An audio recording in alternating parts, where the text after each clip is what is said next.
Good afternoon, everybody. Hope everybody's doing all right this afternoon. I think on my last video, everybody saw this machine right here. This is an old SA200, Lincoln SA200. It's about a 1980s model, late 1980s.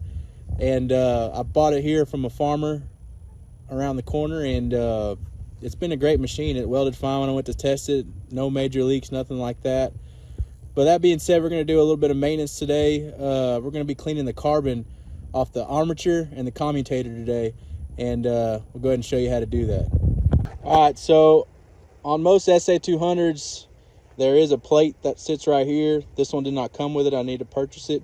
But this is what will cover your armature from, external, the elements. And then it has a front cap for your commutator that gives power to your plug. So we'll go ahead and rip that cap off, and I'll show y'all how to do it. But what we're going to be using to do all that is it's called a brushed cedar stone, commutator cleaning stone. It's called many things. It's basically just a thick stone, almost like soapstone, but a lot thicker, and it feels real coarse. And what we're going to do here is we'll start this machine up. The machine has to be running to do this. And we'll stick it in here, and as it's running, we'll gently touch it and clean all this carbon off this armature, and the same on the commutator up here. But let's rip this cap off here, and we'll see what's under this cap. There you go, the cap's off, front cap. You can see quite a bit of carbon buildup there on the commutator, and then same here on the armature here. You can see quite a bit of carbon buildup there, and you'll see once we brush that cedar stone up against it, it'll clean all that carbon buildup off there. It'll look shiny like copper. So let's go ahead and get started. We'll crank this machine up.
All right, we just let the fuel run out of them carbs there because it's probably going to sit here for a week or two.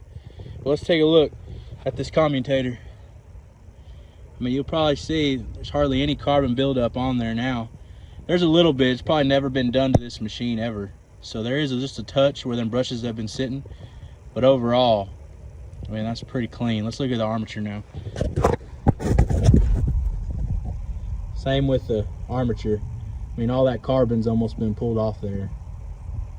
All right, guys, so that's how you do that. Pretty easy. One thing I did find helpful is channel locks or needle nose pliers just to get into the armature. This stone is just long enough to where it doesn't really have any leverage if you put it on there with just the stone in your fingers. So you really want something to grab it to give you a little bit more leverage to push on that armature just so it's steady and doesn't wiggle around. So channel locks or needle nose pliers would be great for that. But the commutator you can get pretty easy. It's right there outside the machine.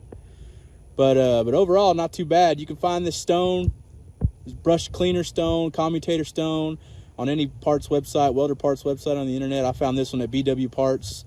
They're not sponsoring or anything, just where I found it, where I bought it. But yeah, just a simple maintenance item that can make your welder run a little bit better. Y'all have a good one.